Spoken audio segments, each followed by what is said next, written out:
9 scary money mistakes, according to Charles Schwab. They anecdotally related to Halloween and with some very silly stories in it. But I'm removing the silly Halloween stories, and I will replace them with my own anecdotes and my own personal opinions based on my experience. The first mistake is you don't have a financial plan based on your goals. So you can prevent future disappointment if you create a financial plan based on your goals. A financial plan is like a roadmap that helps guide you to your destination. Review your plan each year and update it as your life circumstances change.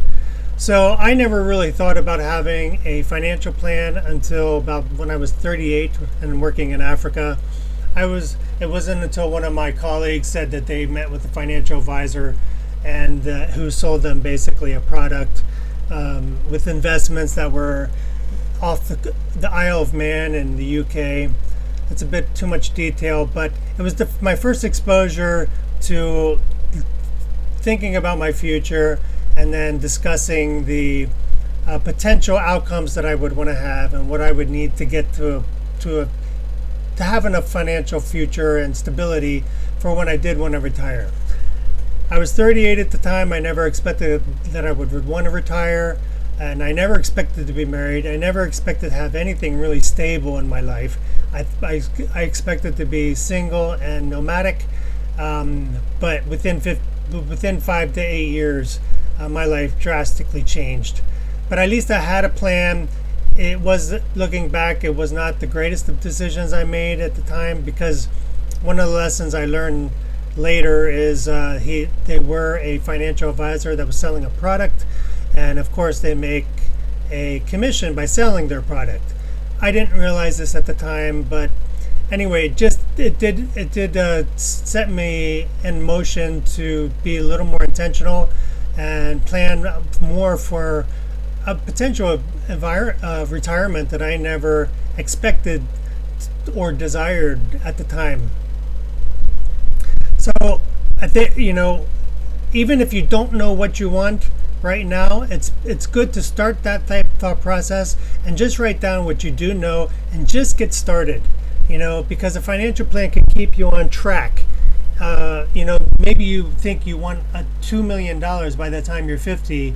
At least if you know what the end goal is, you know how to draw the map to get there.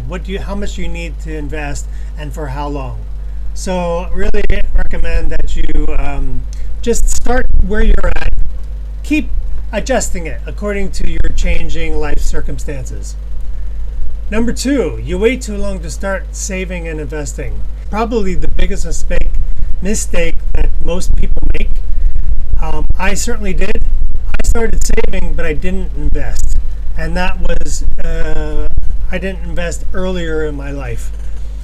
So if you want to start saving and investing, you're going to be disappointed in your money stash later. Pay yourself first.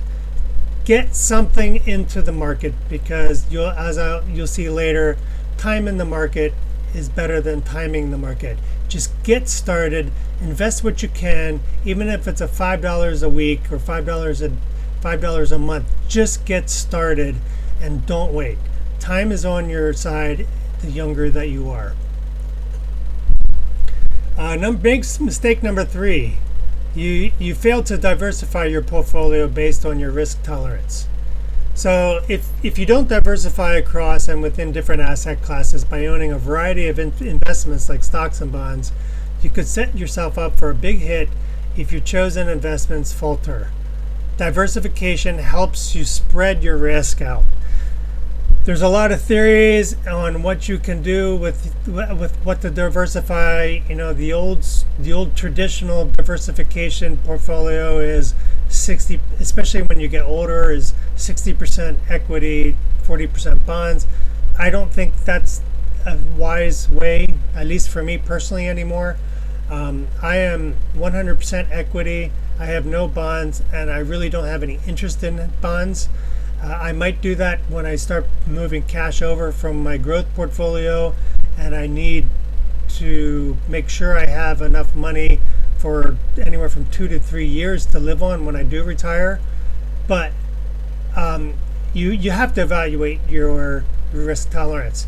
And one of the groups that I belong to it's an investment group, and we use what's called a blueprint. So a blueprint is basically your portfolio and how much you want. You start classifying different investments. So you might have stocks that are hyper growth or speculative or income type or ETF. Build based on your risk tolerance, based on your age, based on your long-term plan. Build out the blueprint of what type of stocks and investments you want in each one of those categories, and then make that plan and then stick with it. Make sure it's at a risk tolerance where if the market does drop 5, 10, 15, 20%, you are okay with the investments that you have. So in that case, you might have, in my case, I try to keep less than 10% of my stocks, 10% of my portfolio in speculative stocks. But within those speculative stocks, I can have anywhere from 5 to 15 different stocks. And then I won't go into the reasons for that. And then I could have, right now I currently have 25% of my portfolio is in ETFs, multiple ETFs. I want to de-risk that over the next couple years and to become more like 50% of my overall portfolio. Because when I'm in 5, 10 years from now, I don't want to be actively managing my portfolio the way I am now. So, I might, but the older I get, the closer I get to my time being up, and I don't want my wife to have to deal with this, and I want to try and simplify this as I go forward, move forward in life. So as you age, you de-risk because you want to start preserving money rather than going for growth, going for the home runs. You're okay with the first base, second base, third base stocks. You don't need the home runs or the grand slams all the time. Mistake number 4, you don't pay attention to the investing costs and taxes. So it's a very good idea. If you're investing in if you invest in some international stocks, you're going to pay a fee for the international transaction. I have a few international stocks, and I do pay a quarterly fee for that. It's not very much. Some of my ETFs, all of my ETFs, I do pay a fee. I do pay for my SCHD, I think it's a 0.04%. For my QQM ETF, I pay like 1.16%. And my most expensive ETF, I think it's 0.6%. It's expensive because it's a hyper growth ETF. It's not a huge amount of money. It's less than 1% of my portfolio, but I'm willing to pay that fee for the hyper growth side of it. So just for example, within 3 years since I started buying it, 2 years, it's almost doubled. So I feel like I trust this company. I could lose, you can still lose the money because it is in more speculative. It's an ETF that invests in more speculative type stocks, but they also diversify within it. So I'm paying for that growth, but make sure you understand the investing taxes.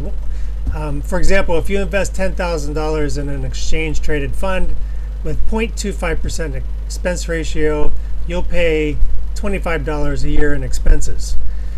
I made a mistake in my younger days. It wasn't a mistake, it was a learned lesson. I inherited the financial advisor that my mother and my father used. It's a group called Ameriprise, and I was in managed funds, and I really regret it because I know even though I was in the riskier investments that they offered, I know the management fee was extremely high compared to just putting my money into the S&P 500 or normal the QQM or the Nasdaq but I know I was paying probably in management fees, and I didn't do that much better than the market, if at all.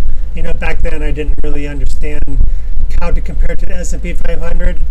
I regret that I didn't learn how to invest better sooner, but at least I did have the mindset of saving and investing, and my mother actually helped me get there with that. The other thing that you want to, in the same category, is you want to minimize the taxes and your investing returns. So know what tax bracket you're in, especially when you're retired. The biggest tax bracket jump is from 12% to 24%. It's right in that middle class income area. Anything above $50,000, and I think if you're married, you jump from the 12% tax bracket to 24. It's the biggest tax bracket in all the brackets. It's the biggest jump, and it's a racket. The government's screwing the middle class person.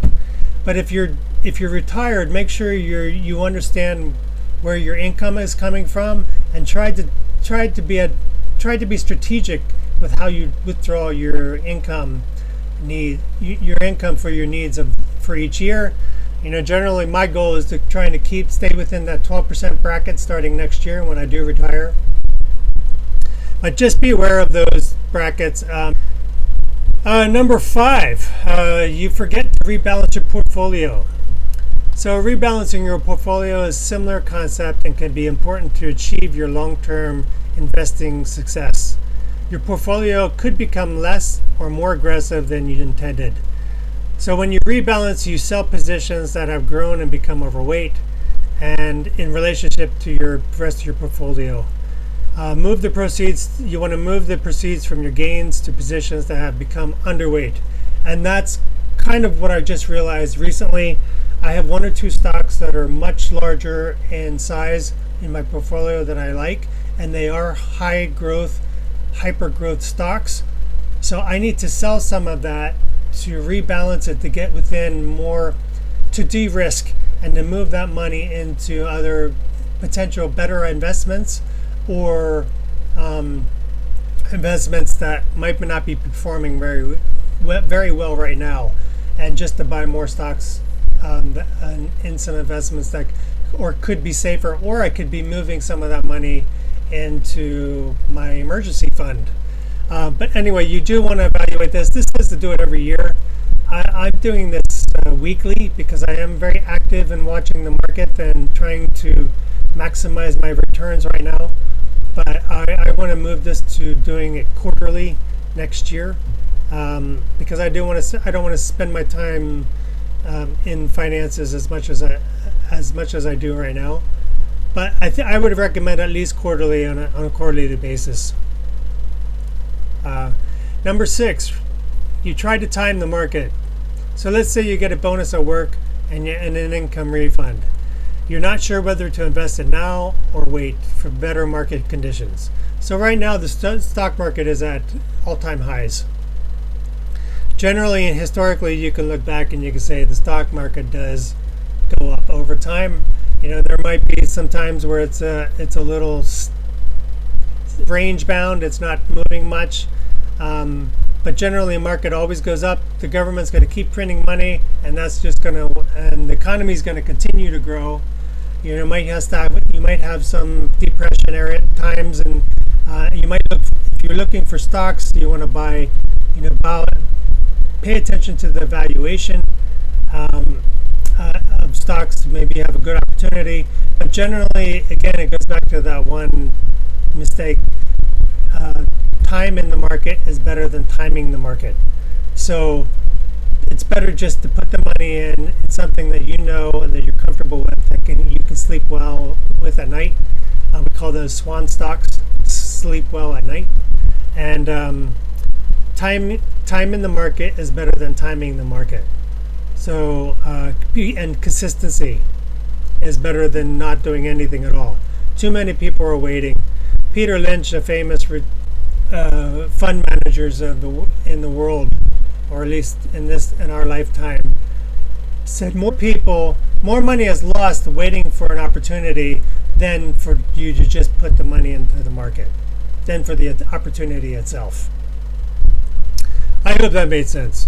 So number 7, you react emotionally to news and sell investments. So it's important to keep common sense safety measures. Don't react emotionally. Don't believe everything you read. Some of the news out there, it's noise. The economy is generally going to always do well. I've made this mistake. I remember buying Nvidia. If you're familiar with Nvidia, I bought Nvidia. I could have had a cost basis of about $10 with several $1,000s invested in it, almost $10,000 invested in it. But I was listening to another YouTuber who said it was overvalued. He's shorting it, and I decided to sell out with it was like a 4% gain on it. That stock. After that, within the next 2 years, I watched that stock give a return of 2,000% in 2 years. I got shortly after selling it. I always saw it kept rising, and I was waiting for a pullback. I kept waiting for a pullback, and I just kept saying it, go, go, go, go, go, and not really fully understanding that Nvidia is the grandfather, the king of AI. You can't have AI without Nvidia, basically. So I lost 2,000%. That $10,000 would be worth over $100,000, maybe $200,000 by today. I kicked myself. I have a couple stocks like that, but nothing like Nvidia. So I did end up buying in later, but I lost all of the. It's not even. I don't even have a double on it yet. It's not even a 1x. So huge regret. Listening to people, I didn't have conviction in the stock. Big mistake. Don't listen to the noise. Know what you're investing in. Put the money in, and then just monitor. Don't buy and hold it forever. Just buy and monitor. As my coach, my investing coach, says to us fondly. So number 8, you don't have an emergency fund. In life, emergencies funds can help you stay safe, so you don't need to dig into long-term investments and borrow at high-risk rates, especially when you need money in a hurry. If you don't have enough savings built up for, generally they say 3 to 6 months of living expenses in the case that you lose your job, for example, consider funneling extra money into this goal now. I never really needed this because I was always single, I always had a job, and I always had enough. So generally, I did have the emergency fund. It just wasn't intentional. I started when I became more intentional about my personal finances. I have a dependent now, my wife and her family. I have become a little more intentional of that now, and so a couple years ago, I did start building an emergency fund, and I don't regret it because I'm using that emergency fund now. It might not be for a broken down vehicle, it might not be for a medical need, but we have an event coming up that we didn't plan. It's a wedding. I need a large amount of money in a very short period of time, and it's not enough that my income alone can cover all the costs without taking a loan. So I'm able to dip into this emergency fund and pay for some of these big expenses that I wouldn't have needed. And let me tell you, that emergency fund starting that was very, very hard because I wanted growth. I wanted the money in stocks that I would need. What would happen if I didn't put that emergency money, or that money into stocks, and we would be into a low market now? I would have, or even the market it is now. If I cash out on any of those stocks, I'm going to have to pay taxes on it, for one, and two, if the market was in a low, I would be selling all of that stock at a loss to cover this emergency. So I'm really glad I did it. I had the money in a high yield investment, high yield interest rate bank account. So I'm very grateful for that, and I'm grateful that I can use that to pay for some of these expenses that I was not planning to need, and it's not enough that my normal income can cover. So the money that I'm using for this wedding, in this particular case, I will replenish at the end of the year, and I will when I get my final paycheck, I will put back the money that I took out of from the emergency fund, and then I will top it up, because I will top it up with money for travel and money for medical emergencies, because starting in January I will not have an income and I will be basically early retired. So let's get to number 9. You don't have a spending plan. It might feel good to get your paycheck on a Friday, but spend in a spending spree without thinking about the future. But then you might create a financial stomachache. This was related to the Halloween anecdotes. You don't plan for kids' college goals, or you don't plan for your own retirement expenses. I think this was a relative. They were both professionals. Her and her husband were professionals, college educated, and they had no college fund for the kids. They just spent. They lived like they were millionaires, even though they were not millionaires. They spent everything every month, even though they had an amazing double income. They just spend it. They lived like millionaires instead of saving like millionaires. So and then they had to take loans, school loans, out if they'd just been smarter, more frugal when they were younger. They were more interested in having the latest and the greatest, instead of just being smart with the money and saving it. And probably a lot of people make this. I'm only use this as my own personal anecdote. I never really needed to save, but I did save, and there's a proverb that says a fool who builds a house has to plan what you would need and how much it would cost before you start planning, before you start building. I know I botched that, but I think you get the point of what I'm saying. So always have a plan. Make your plan and stick to your plan.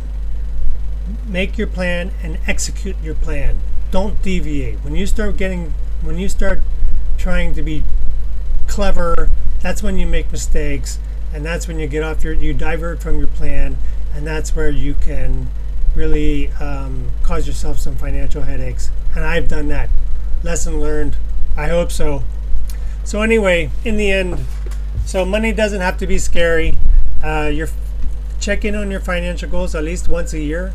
Take care of your financial life. It doesn't have to be scary or drudgery. It can be just as thrilling as preparing for Halloween. Here's the relationship to Halloween. Bit silly, but have fun dreaming about your future goals, then start taking financial steps. You need to make that future become a reality. And that's the one thing I will end on here. 20 years ago, I started making an investment in my retirement only because one of my colleagues had talked about it, and I had, I never thought I wanted to retire, but now 20 years later, I want nothing more than just to retire. It's the only thing I care about right now. The thing about saving is it gives you options. Even if you think you don't want to retire, it will give you options. And that's what I didn't think about. I would have more options had I retired, or had I planned better, had I invested smarter. I would have more options now, and I probably wouldn't need to be retiring on a modest budget. I'm sure when I look back in retrospect, I'd be a multimillionaire by now had I been smarter, had I invested earlier, had I been a little more intentional. Don't make this mistake. Start early. Get your money into the market, or whatever you invest in. If it's real estate, I don't think real estate does much better. I think it's a little more of a headache. The stock market is the greatest wealth maker ever invented, and I think you'd be wise to take advantage of that. So just get started. Thanks everybody. I really hope that you enjoyed this talk. Leave me a like, and what have been some of your biggest mistakes or one of your biggest wins, with retirement and your investing future, your investing journey. Thanks for joining me, everybody. Take care, everybody. God bless.